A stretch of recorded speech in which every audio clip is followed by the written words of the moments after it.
and welcome to East Daley Capital's webcast, Bid It to Win It, Non-Core Asset Sales, our 2020 Outlook. I'm Ryan Smith. I'm a Senior Director here at East Daley Capital. Today's webcast will focus on M&A activity, specifically non-core asset sales, and continue our thoughts on opportunities for midstream companies to sell non-core assets. This is not necessarily a new trend. This is a continuation of a trend that we've been spotting this year. So we wanted to follow up on that and provide some new insights given the new market dynamics in today's energy markets. I also want to give you a preview of what our advisory services team can do. A lot of our webcasts previously have focused on our subscription products. So today's webinar will be a little bit more focused on some custom analysis that our team can pull together, just to show you our capabilities and to give you more confidence in the work that we do. Quickly covering some housekeeping items. We typically get a lot of questions on this as we go through the webinar, so please note that a copy of the presentation slides will be available after the webcast. We will also record this, and a recording link will be emailed out to clients, and if you want to receive a link to the recording or the slides, please email our sales team, or you can visit eastdaily.com/events to receive a recording link. You can also access previous webcasts there. So we have done a series of webcasts since February that cover a wide range of market dynamics. So we hope that you find these helpful. We've appreciated the attendance so far. And lastly, a Q&A will take place at the end of the call. So you'll see on the lower portion of your screen, you can actually submit questions as I go through the presentation. So please feel free to ask questions as I go along. If you get your question in time, I'll try to answer it as I talk through the slide. If not, I'll try to cover those toward the end of the call. If we don't have time, our team will try to follow up with you after we end the call. Quickly talking about East Daley Capital and our place in the marketplace.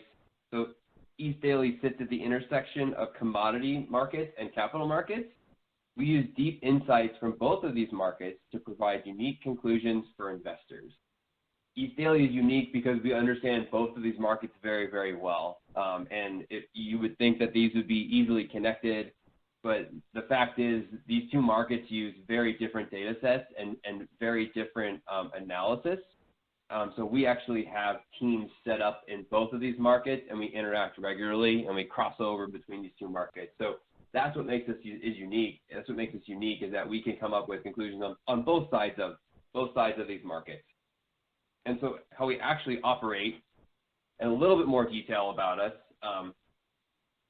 we use public data sets that are turned into proprietary models. So our secret sauce is we create processes around difficult data. We like to say we take out the trash a lot of times, because we're dealing with disparate data sets that are not always complete. You're having to pair 3 or 4 different data sets just to come up with a single answer on an asset level. But the beauty of that is we're able to create some very unique data sets. And what we do with that is we create a repeatable process because we database all this. So a lot of times, when you're dealing with dirty data, it's easy to throw it into a spreadsheet and do it one time, and it's kind of a hurdle to come over. But to repeat that and to come up with a unique aggregation and to copy that over and over again and update these models on a regular basis is really what makes East Daley unique, in my opinion. And again, we have the largest asset level database in the midstream space. We've said that over and over in previous webcasts. But to be able to go through this process is really what sets us apart, and to be able to update these. And we really do have a very robust process that goes on, behind the curtains within East Daley. And it's our database that makes us the powerhouse that we are. So that enables us to do a lot of different things. So depending on your needs, we can help you. We can help out a lot of different types of clients. But in my mind, this process is really set up to serve 2 purposes. And there's really 2 ways to do business with East Daley. So I'm actually on our advisory services team, so I'm going to make this a giant commercial for advisory services because I'm the one leading a call. But typically these webcasts have focused on our subscription services because those are subscription services are ready to go off-the-shelf reports. We cover 27 of the largest midstream companies in North America. We're actually building out several major Canadian companies, including TransCanada, Pembina, Kayera, and others that are a major part of the Canadian midstream space. So those will be part of our service coming shortly. So please stay tuned. We're going to be launching those this month. So again, our subscription services are great because they take that asset level database, repeatable processes. We update financial models for midstream companies on a regular basis. We also cover commodity markets, and we provide monthly updates on all the major basins, on production outlooks, rig activity, producer level guidance. We do a lot of detailed work on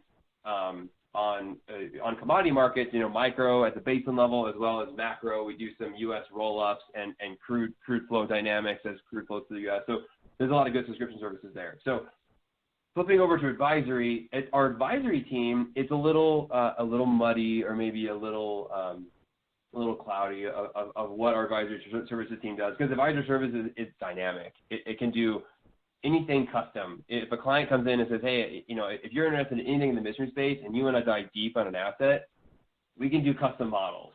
So generally, this is where, we first started doing due diligence projects where, if companies are looking at an asset and they want to understand what are all the dynamics behind this, what's the competitive environment look like around this asset? Because once you're in a data room, you know everything about an asset. You have all the contracts, you have all the details. What you don't have is what's the competitive environment around that asset? What do those same details look like for all the competitors that are near my system, and what's kind of driving the business decisions for competitors near my system? So that's really what started. But what our advisory services team has kind of turned into is it ingests all of the subscription products that we put out. So advisory can use all those off-the-shelf products and pull them into our custom research. So if you want to run price scenarios around different companies and you want to run a bunch of those and you want to dive deep into like different outcomes for company level research, our advisory team can take those models and do some really cool things with subscription models that we're putting out on a regular basis. We can take those and run them through our advisory team to make them custom built for your purposes. So and lastly, I'll say advisory can take private data. And there is a line here. There is a solid wall between subscription and advisory. So whatever advisory does not cross into subscription because they deal with private data. So that does enable them, our advisory team, to do more custom projects and actually, potentially use all of the off-the-shelf products we have plus private data. Makes it a very powerful outcome. Because again, we're creating unique insights with our regular research, but if you pair that with some private data that you might have based on, if you're in a data room or you receive, private materials, we can take that and run very fast with it. So advisory, again, is very dynamic. It's hard to explain all of what we do in one slide, but I did put a little link at the bottom of this presentation on our website where we do talk a little bit more about advisory. If you have any questions, you have a custom project, feel free to reach out to Kendrick or myself. I'm done with my commercial now for advisory. So takeaways for today's call, again, going back to the non-core asset sales, I want to talk through how to use some of our Blueprint summary models as a screening tool. So how do we determine, because we've been talking about non-core assets all year.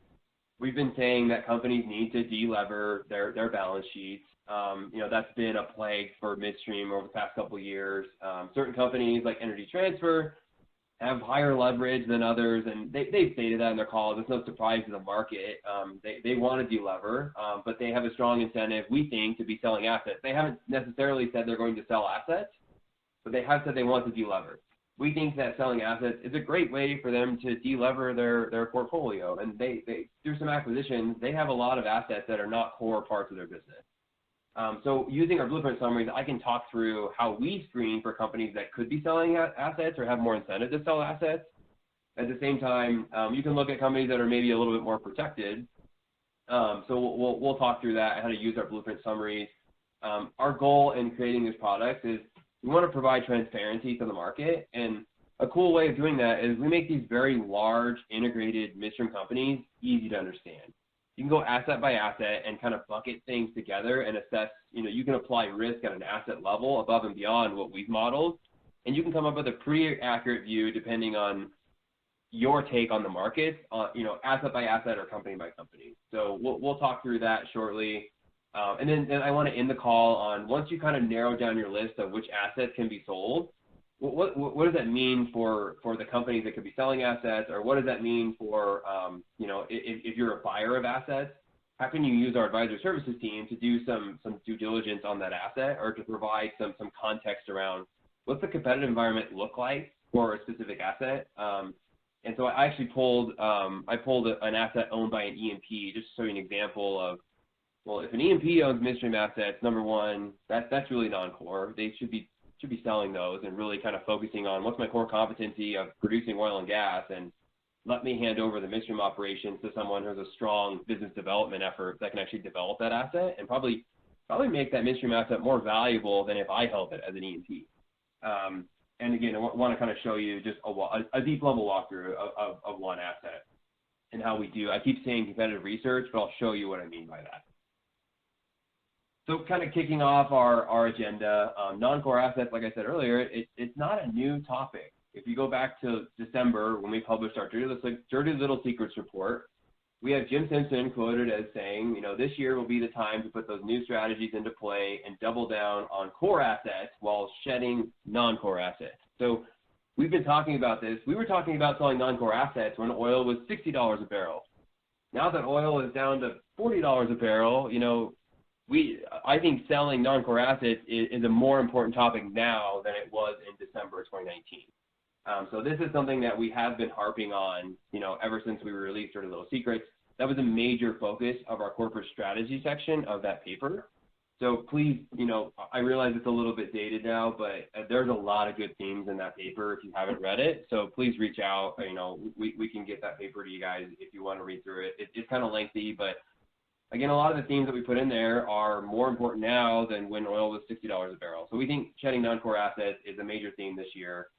So question is, if we all agree that selling non-core assets is a theme, and we all kind of think that's going to happen, how do we figure out which companies are going to sell assets? So we've tried to slice and dice the metrics in different ways. One way that I came up with in the snapshot series that we just published over the last 2 weeks is looking at leverage versus the number of assets that we model within East Daley by company. So what this graphic shows you is exactly that. We have the leverage ratio, as of 2Q 20, and then the number of assets that we model within those companies. There's an important distinction here to say, like, the number of assets that we model, it means that it's just one line item for that asset. So just know a company, and we explain this in the snapshot, but a company like DCP, for example, their DJ Basin system has, I think, like 8 or 9 plants and a gathering system and a couple fractionators. So altogether, DCP probably has like 11 or 12 assets in the DJ Basin. We just model, their G&P system as one line item. So, those nine different plants and gathering system, if that's 10 assets, we would just say that's one asset because it's one line item that we model. So there's 2 different ways to define assets. I'm just defining this as it's a line item in our financial model where all these, basically the plants and gathering systems are all integrated. We call that one asset. So you can see over on the left, you have a lot of companies that are under 40 assets that we model. But as you go to the right, you get up to the big companies like EPD, Energy Transfer, Enbridge is huge in terms of number of assets that we model. ET really stands out in this graphic though, and so we chose to focus a little bit more on Energy Transfer just because it stands out as having one of the highest leverage metrics when you look at the rating agency leverage ratio versus number of assets that we model. So ET, based on this graphic, they have a lot of assets and they have a high leverage ratio. So, in our minds, they make a really good example of someone that could sell non-core assets without disrupting their corporate strategy and also delever. And Energy Transfer has talked about trying to get to the 4.5 times leverage metrics. They want to be between 4 and 4.5 times. So to get down to full turn on their leverage, they talked about they're going to have some free cash flow that comes up over the next couple of years, and they want to pay down debt. We think that a quicker way for them to delever, maintain their investment grade rating, would be to sell some non-core assets. So, and when we just look at that company, they bought SEM Group really for a couple of strategic assets within SEM Group, and they're doing a lot of growth projects around integrating like the HVACO terminal with their Nederland terminal, and those are core assets to EP now. But there's a lot of assets that came over with SEM Group that are non-core, and I'll talk through some of those. But every time you do an acquisition, there's always going to be some assets that come over that you really probably didn't want, you don't mind to have, but those are things that we would call not core to their corporate strategy that ET could potentially sell.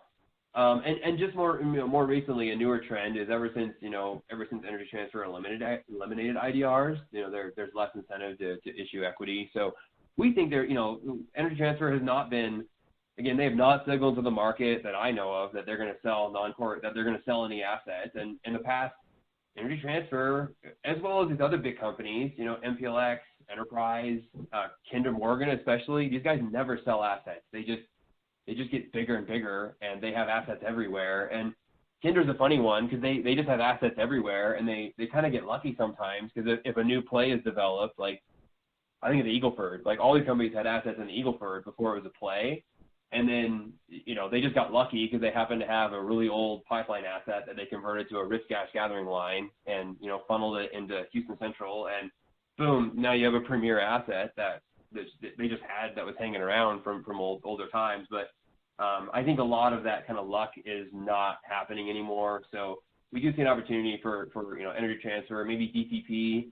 DCP has a lot of, older assets that have kind of that have been sitting in the company for a long time. I'll say in DCP's G&P segment, DCP has been very strategically focused on developing NGL pipeline assets, and to be honest, it seems like they've neglected a lot of their gathering and processing assets over time. They're not developing their assets in the Permian Basin. Meanwhile, there's been a lot of development and growth activity right around them, but they neglect those G&P assets because they're hyper-focused on their NGL segment. So I think there's a good opportunity for DCP to carve out more assets. They've already carved out a couple of older plants from their Mid-Continent system last year. So as long as plants have dedication to the NGL pipeline, I think DCP could easily carve out more systems in either the Permian Basin, potentially in the Mid-Continent. They have their Michigan gathering and treating system that is, to be honest, a long ways away from anything else they own. So there's a lot of, or maybe even their Piceance gathering asset. There's a lot of kind of non-core basins that DCP operates in that they could easily give up some of those assets. And again, they don't have really high leverage. They're kind of in the middle part of our leverage graph here. So it wouldn't hurt them to delever a little bit. They have a little bit less incentive than Energy Transfer. Meanwhile, and then I'll touch on a couple more companies here, and then we'll move on to Energy Transfer. MPLX is another one that they are becoming very large in terms of the number of assets that they own. So they own over 85 assets that we cover in terms of just line items that we model. But they have a little bit lower leverage ratio. They're in a really good place in terms of leverage. So MPLX doesn't have all the incentive to start selling assets because they need to. They could delever a little bit, but with the Endeavor acquisition, they have acquired some assets that are probably not core. I think MPLX's Northeast position is by far a premium area. And then they really bought the Endeavor, with the Endeavor merger and acquisition, I think they were really focused on their crude assets. So those are core part of their strategy. But now they kind of have G&P all over the country. They're gathering and processing assets that's not really a focus on the Northeast or, in growing basins. They do have some assets that are kind of smattered all over. So they might be another one that through a recent acquisition, Endeavor, they might be willing to sell some assets, but again, when we look at that, we think when we go asset by asset in our blueprint summaries, we can determine, what's a core part of the company strategy and what's kind of an isolated asset. So to go into more detail of a specific company, in Energy Transfer stands out. Their upper right-hand corner, they have many assets, and they should have a desire to sell because they want to delever, which has been stated by the management. So which assets does Energy Transfer want to sell? What could they sell? What are the possibilities here in terms of, Energy Transfer positioning themselves for success, and how do they get there? So our team, through covering Energy Transfer, we We have dedicated analysts that cover, we basically split Energy Transfer up into each segment, and we have an analyst that covers those segments. So we have experts on each one of their segments, and based on our coverage of the company, we've listed out, all of these assets that you see in this list here that we would deem as non-core to the corporate strategy. Some of the bigger ones that show up here are assets like Rover Pipeline. Rover Gas Pipeline, Energy Transfer built it, and now it kind of stands out as it's in the Northeast.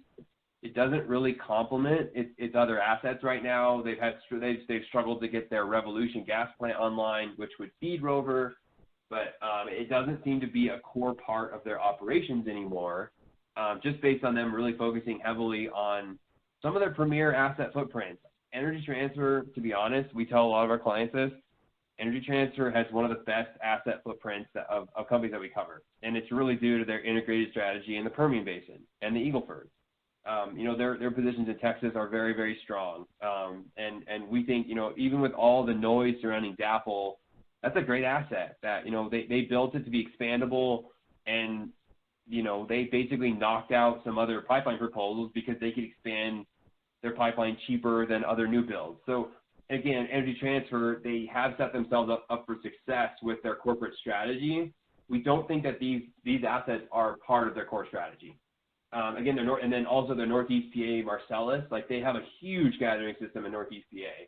And these are big assets in terms of total of earnings. So and we just picked a 6 times or 8 times cost multiple, just blindly here. If you did get a 6 to 8 times cost multiple, that Marcellus system could go for, roughly $1.5 billion if it were to sell for that cost EBITDA multiple. And, you can apply whatever multiple you want. We just picked those for representation.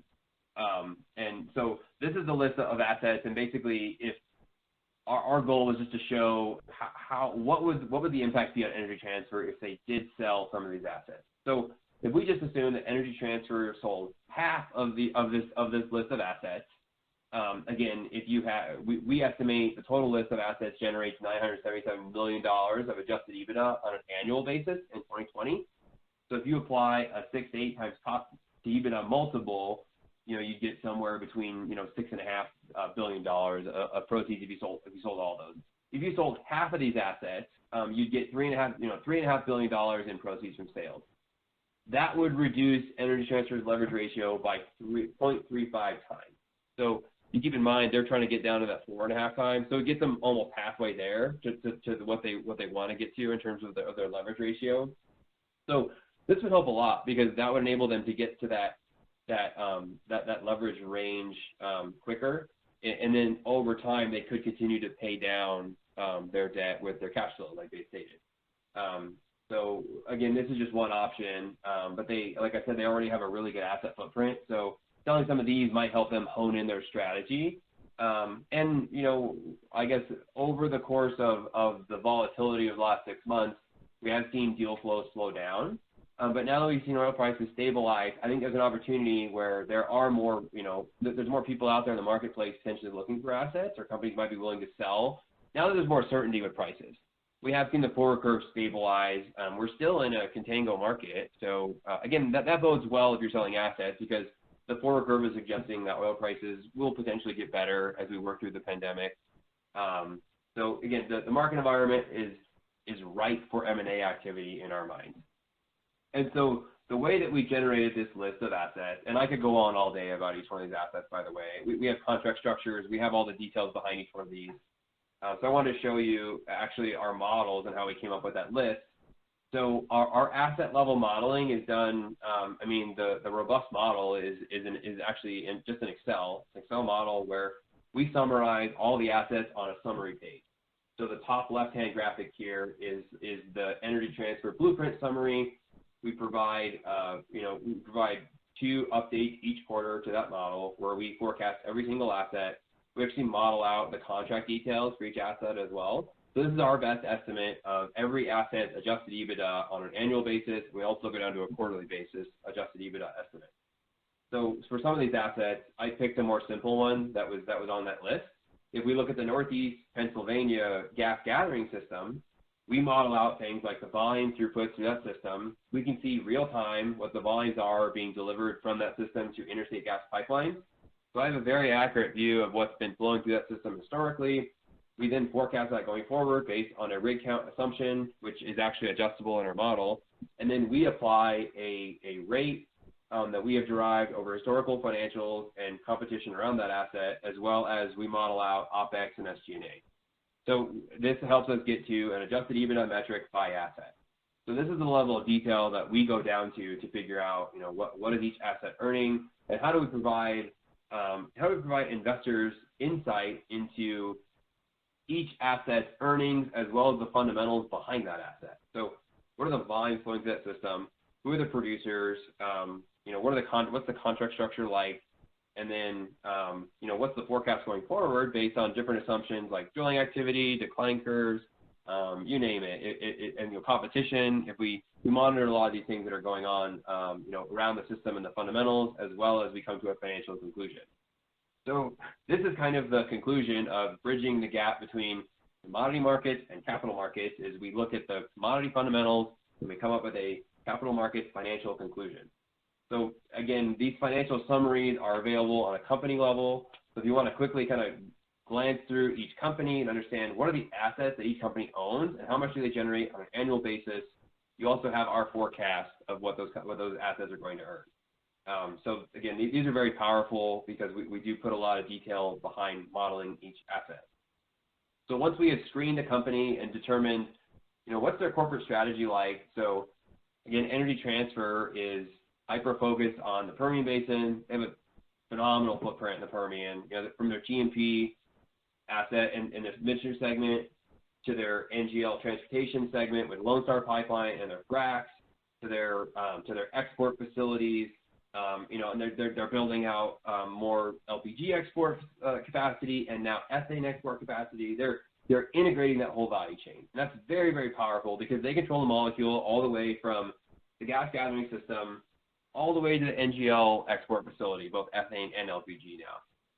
And then also their crude system in the Permian has some headwinds there, so there maybe are some problems with their crude transportation system, but it is very powerful. They have very good counterparties on that system. So again, that's their core competency. So if we find some assets that are outside of those core operations, we can then deem them as non-core. Maybe they should sell these, but we can at least provide some thoughts on that, and that's what's powerful. We can engage a conversation about that just by talking to our Energy Transfer analyst. So once we found an asset that's really interesting that you want to dive into, I wanted to quickly run through an example of how we look at asset by asset fundamentals. So one that I found interesting that I personally want to dive into was Whiting's Red Tail gas gathering and processing system, as well as their crude gathering system in the DJ Basin. So Whiting, obviously, they just came out of bankruptcy. They reemerged, and I think any E&P that owns midstream assets that's essentially a non-core asset in my mind at this point in time, where E&Ps are hyper-focused on free cash flow.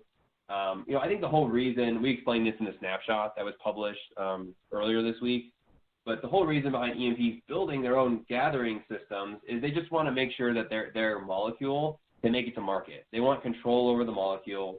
They want preference going through that facility. Beyond that, there's not really any reason for an E&P to own midstream assets, and I'll talk through like this example of what actually maybe hurt Whiting and owning this through today. But I mean, we can look at historical volumes through each of these systems. So if we look at the Red Tail plant, there's really two ways that I can monitor this plant. I can look at plant inlet volumes that are reported to the state of Colorado, or we can look at their pipeline deliveries into Trailblazer pipeline, which is residue gas deliveries into the interstate gas pipeline. And then this forecast is just a PDP curve going forward with no drilling activity on that system. So we update these models on a quarterly basis where we go through and we look at each gathering and processing system in every basin, and we allocate wells to them, and then we create a forecast for each system. This one happens to have zero drilling activity on it. And then the Red Tail oil gathering system, from what I could find from Colorado Oil and Gas Commission data, the latest capacity number that I could find was 11,000 barrels a day. The capacity of the system might actually be higher than that, as it potentially could have been expanded in 2015 or 2016, because Whiting actually had oil production, gross oil production that was over 22,000 barrels a day in 2018. So if we assign 0 rigs, you can see the PDP, curve is actually a steeper decline rate for oil than for gas. That's just kind of a DJ basin dynamic where the oil to gas ratio does change over time from these wells. But this is an area that really Redtail is kind of the only system in this area. And this is an interesting area for me personally. My grandparents actually homesteaded near this area, so that the old homestead house is actually out there. It's really in the middle of nowhere. So Whiting had to build this system because there was nothing out here to begin with. But more recently, Sterling Energy and Noble Midstream and Outrigger have all built systems in this area. So there is some competition now, whereas Whiting kind of used to be the only game in town. Now there are some other systems out here that can compete with this system. So if you're looking at this asset and we assume 0 drilling activity, the real upside here would be if you actually got a third party or new Whiting were to put a rig out here, hey, that might be upside to our forecast, right? If you got a rig or two here or there and you were able to boost your volumes, that might be a home run. But let's look into some of the competitive dynamics. If we go back to late 2019, you can see here on the map, that's the Redtail gas gathering system.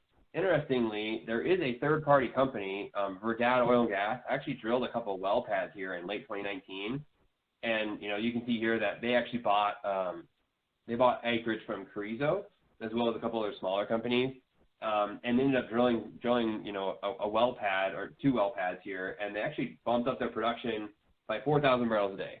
I realize in the grand scheme of things, that's not a large amount of production, but for a system that's 11,000 barrels a day for crude gathering, an extra 4,000 barrels a day would be really nice to have if you could connect into these wells. These are also less than 1 mile, or they're about 1 mile from the Redtail gathering system. So ideally, you should be able to, if you were really focused on business development efforts and you have a producer drilling right near your system, you should be going after those volumes. My guess is this is probably a missed opportunity by Redtail because Verdad is actually using Sterling Energy. And to Sterling's credit, they were actually a little bit closer. They were a little bit less than 1 mile from these wells. So you have 2 pipelines that are, very close. But Sterling Energy is actually the gatherer and the processor for this gas. So again, in my mind, an E&P owning this asset, it's somewhat of a shame because they potentially could have tied in new volumes and maybe grown the system, and they could have locked in another producer. But with it being Whiting as a priority in the system, they just want to make sure that they have that Whiting has priority, that they have the capacity to move volumes through the system without getting shut down. And it's a different focus than if a midstream company owns it and can do business development efforts and attract third parties and really go after new business. I get the sense that Redtail was probably not acting that way when these wells were drilled. So Sterling Energy it's a midstream company. They're hyper-focused on business development. Good for them. They locked in these gas volumes. So they got an extra, 3,000 a day of 3,000 MCF a day of production that is now going through their gathering system. And so again, I kind of talked about competitive research earlier. The cool thing about where our advisory services team can bring in additional research is going into detail on competitors around a system. So we basically have a good understanding of what's going through Redtail, but now if we look at the systems around Redtail, we can get an understanding of what's Sterling Energy's driver, what's going on with that system. Were they overly aggressive on rates? What's driving their business? So if we look at Sterling Energy, and this is just really quick looking at their throughput versus their processing capacity, they essentially they built a couple plants back in 2017, Centennial, Jackson Lake, and they were extremely underutilized initially. The best thing that happened to Sterling Energy is DCP's plants got full in 2018, and they had nowhere else to go with their gas. So DCP actually started offloading to several other midstream companies, including Sterling Energy. So Sterling Energy actually filled up all of its plants because DCP was offloading, we estimated about 40 MMCF per day onto Sterling. So Sterling, based on DCP's lack of growth capex and growth assets or growing their processing capacity, Sterling Energy benefited from that. The problem going forward that we see with Sterling is that DCP now has enough capacity to process their own gas. and they're going to add the Latham. They're going to have a contract with West to utilize the Latham 2 plant by the end of this year, which will add an extra 200 MMcf per day to DCP's processing capacity. So once their agreement with Sterling Energy expires, Sterling Energy is going to go back down to about 10 to 20 MMcf per day of throughput, based on our estimates, unless they can do a lot of business development efforts and offset that decline. So that's their drive right now. Sterling Energy has to go out and win new business because they're going to have 3 plants that are extremely underutilized unless they can go offset the fact that DCP is going to pull those volumes back to their own system.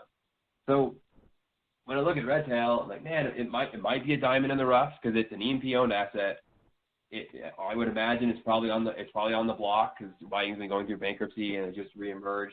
But at the same time, you have a very fierce competitor right next door that already got Verdad's volumes for 2 well pads. So basically, you're going to be competing heavily on rates, and this is kind of a niche area. It's kind of off by itself, but Sterling Energy, when I think about it, like they're kind of in a bad spot now because they just recently expanded their plants and they have to win new business. So that's how I view Sterling Energy as a competitor, and that's kind of one of the threats that I would say are being applied to the Redtail system. And just as an example, I wanted to point out, like, these are some takeaways that when we look at systems like this, we can derive these types of conclusions in any basin, any type of asset, and it's going to depend on the asset type. If it's a pipeline asset, it's going to be a different competitive analysis. We're going to look more at contracts probably, and we're going to look at different things than a gathering and processing type asset. But this is the level of research that we dive into, and I really kind of wanted to leave you guys with 2 takeaways. Is that we wanted to show you what's really behind the curtain on our subscription product. So in order to model things like the DJ Basin system, or in order to model DCP system in this area and West and all the public companies that we cover on a regular basis, we also update Sterling and Redtail and Outrigger and Rimrock. We update all the private guys that are around DCP and West and Summit. So we have a holistic understanding of the area. So I hope that this gives you confidence in our subscription modeling, because we are going to a level of detail understanding these assets really well. And so this is going to feed into our DCP model. Like, I can take a lot of conclusions on DCP just by diving into Sterling Energy, and knowing Sterling Energy really well helps me understand DCP better. So that feeds into our subscription products. The second conclusion I wanted to leave you with is this is a really good example of how we assess risk in due diligence projects. Or if you want to run scenarios around these assets, or if you're looking at buying assets, we can provide, I call it pre-due diligence, where we have a lot of public data that is really helpful in understanding these assets before you even get into a data room. So that's the perspective that we can provide. That's the level of detail that we like to go down to, depending on the asset type. This just being one example. So in conclusion, some of the takeaways from today's call were, we talked about screening for asset sellers. Energy Transfer makes a good candidate for a company that might have some incentive to sell assets. They have a lot of assets that are not core competencies of the company.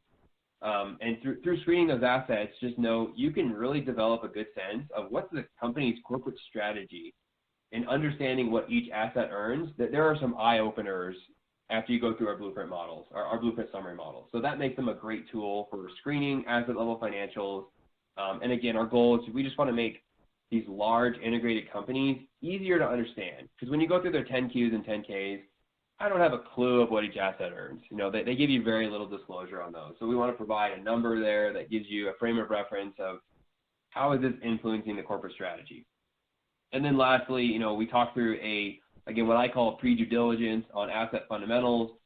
If you want to screen for some assets and you find one that's really interesting, we can dive deep into those assets, provide some really unique conclusions on asset level fundamentals. And again, E&Ps are a bucket that we think that if E&Ps own midstream assets, those are non-core. Those might be really good candidates to show up on the block for asset sales this year. And lastly, our advisory team provides unique competitive research that again, we can dive really deep into these assets and provide some interesting conclusions, I hope. So again, in terms of just some housekeeping items before we get into Q&A, presentation slides will be available after this call. We also are recording this So you will be able to access a link and listen to the recording, or if you want to share this with coworkers, feel free to send the link around. They can also listen in and access the replay. Q&A will take place at the end of the call. Please submit your questions in the lower portion of the screen.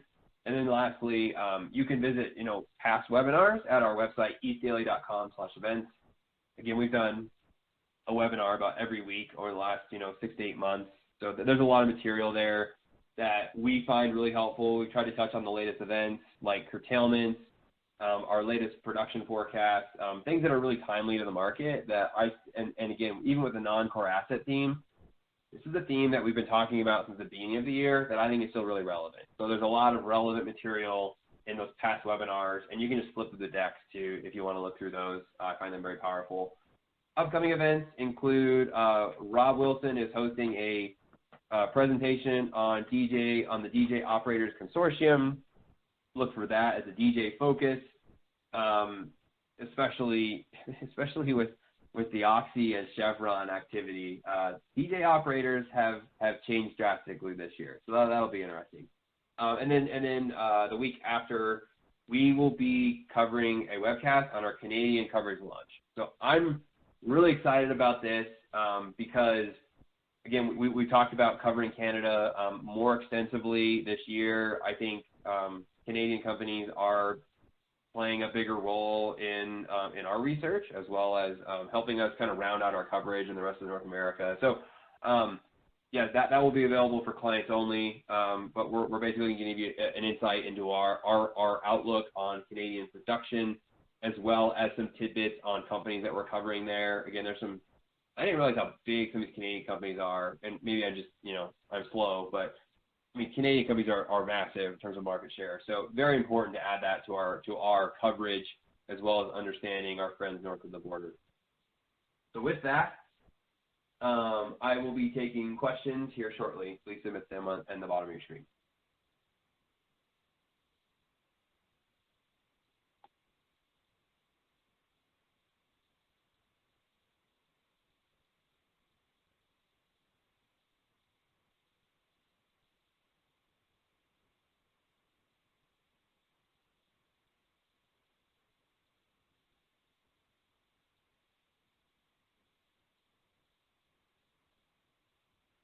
One question that I have is, it sounds like somebody's looked at our product, but basically on the graphic with Redtail, can we break out counterparties? Can we break out different counterparty risks on these systems? And the answer is yes. We actually so in our monthly products, we publish a breakout of each system, and we have the production throughput broken out by each producer. So that's a really valuable tool. In the case of Redtail, I didn't break that out because it's almost entirely Whiting. We do have a little bit of Verdaz or Bison that shows up on that system, but yeah, for any other system like DCP, that one would be worth breaking out, where we can actually show the historical counterparty volume by history, and then the historical counterparty drilling activity by system historically. And that's a good idea, because the reason we publish that is it helps inform the forecast in terms of how many rigs are going to be operating on the system. We can actually show you, well, these 5 operators have operated rigs in the system, so that helps justify our forecast going forward. So another question came in. Do you see any midstream assets in the Eagle Ford being deemed non-core or available for sale by midstreams or E&Ps? That is a good question. I mean, when I look back on the Eagle Ford, you had some smaller processors there, like Boardwalk, for example. Boardwalk's Flag City plant got bought out by Targa, and that an interesting thing there is when I think about the Eagle Ford is highly competitive when I look at gas processing, because all the high pressure lines are all. I mean, the play is so interconnected that if you're a producer, you can get to almost anybody's processing plant.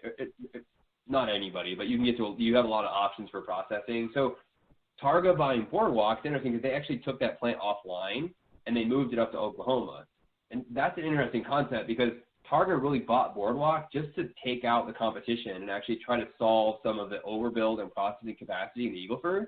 So you can take out your competitor, and then take that plant offline, and Targa actually funneled all those volumes into their other, into their, it's the old Atlas plant, the Silver Oak plant. So they actually funneled all that gas supply to their existing plants. So that was a good example. I realize that that's a couple years old, but I think you still have a similar problem where it's highly competitive. We've seen Kinder Morgan and I'm trying to think about who else. I mean, Kinder Morgan and now Energy Transfer have both talked about cutting their rates for processing in the Eagle Ford just due to the competition. So in terms of a play that needs some consolidation, you might be able to lessen some of the competition by having some consolidation in the Eagle Ford. I can't think of any companies that would specifically integrate well with others off the top of my head, but that's an area that, I mean, based on the fierce competition, I'd like to see some consolidation there. I don't have any thoughts off the top of my head. But yeah, I mean, if you guys want to follow up, if that person wants to follow up after the call, I'd be happy to put you in touch with our Eagle Ford analyst, and again, we could get our EPD and Targa and DCP analysts kind of on the phone, and we could probably talk through a strategy there of how do you maybe create, how do you lessen the competition by encouraging some consolidation of processing capacity there? Because now you're left with these major players for the most part. So there's got to be a creative way to solve that. So potentially in the Eagle Ford. That was a long-winded answer, but that was a good question.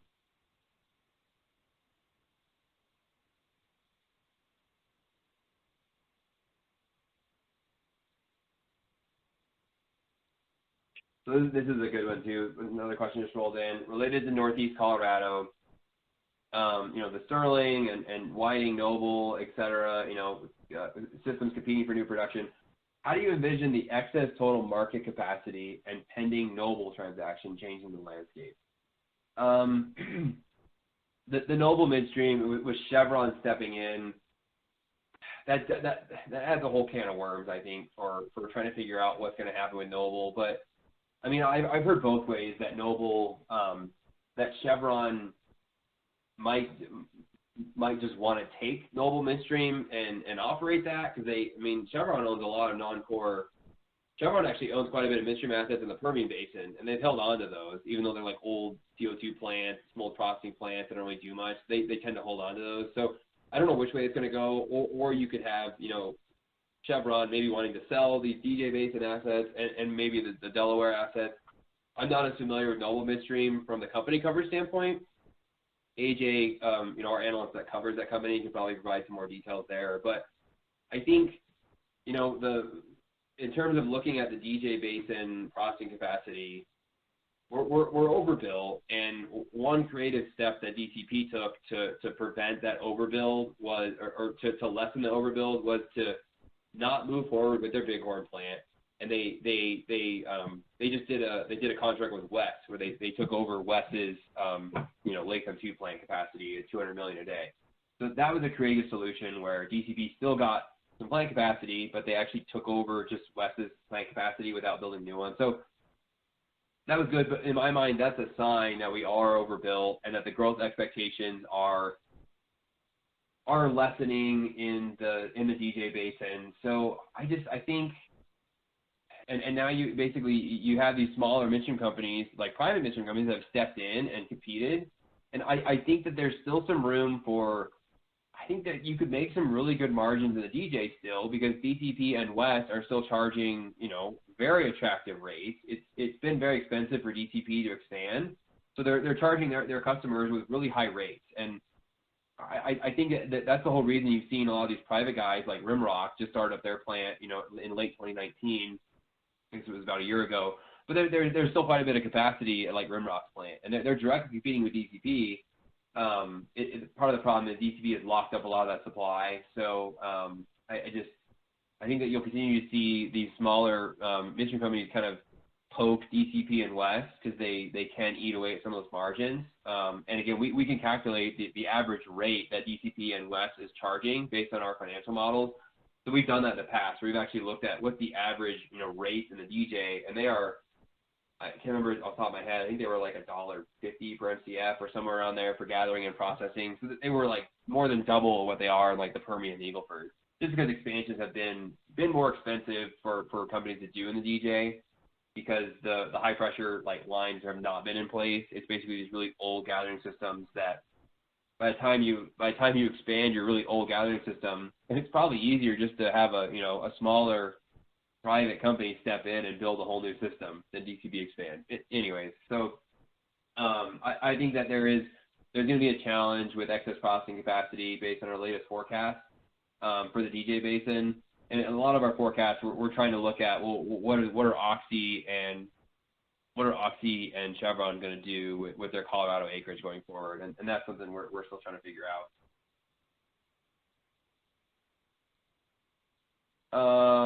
Last question, and then I think we're gonna butt up against time, but happy to follow up with people afterwards on the remaining questions. What do you see happening with gas midstream infrastructure in the Powder River Basin? That is a good question. I might have to follow up with our with Tyler Heather and Andy Ptacek, who they cover various elements of the Powder River Basin. I mean, gas midstream in the Powder River, you recently just had some expansions come online, with Merit. I think Merit just brought their steamboat plant online earlier this year, or late 19, and then you had like Evolution Midstream step into that play. You have a couple other expansions there. So, I mean, we're looking at that area, and you're overbuilt there now too. And I think one of the problems is the company that we cover, our company coverage there, Crestwood, is largely overbuilt now too, because they brought online their Jackalope expansion to, I think they have over 320 MMcf per day of processing capacity, and that's only half utilized. And now Chesapeake has pulled back their drilling activity. So when I look at those various systems, we did see a nice growth trend, but the Powder River, I mean, just in general, it tends to be more reactive to oil price swings. So we have seen operators drop out, and now Crestwood is this major system that is significantly overbuilt. I have to look at Meritage and see how overbuilt they are, but you might have, I mean, similar to Eagle Ford now, you might be overbuilt, and you have some competitive forces that, if you could force some consolidation there, because again, you have some private companies that are maybe willing to sell. I don't know if the multiples are good enough, but you might have an opportunity for consolidation in the Powder River as well, just based on the recent trend. And I'd say our growth outlook is not particularly strong. We just use the forward curve, but if we look at our, the forward curve, I think the last one we use is about $43 to $45 a barrel. I would have to look at our forecast, but the Powder River is not growing significantly in those prices. I think we need to bump up to closer to $50 a barrel to see more substantial growth there. So really it depends on your oil price scenario, but at the current forward curve, I think we're overbuilt there as well. But I would point you to our Powder River commodity package, where we actually go into those details every month. You can see our processing inlet forecast versus capacity. And that would probably give you a better answer than me rambling on the phone. So with that, thank you so much for joining our webinar, and we look forward to talking to you guys later with additional questions.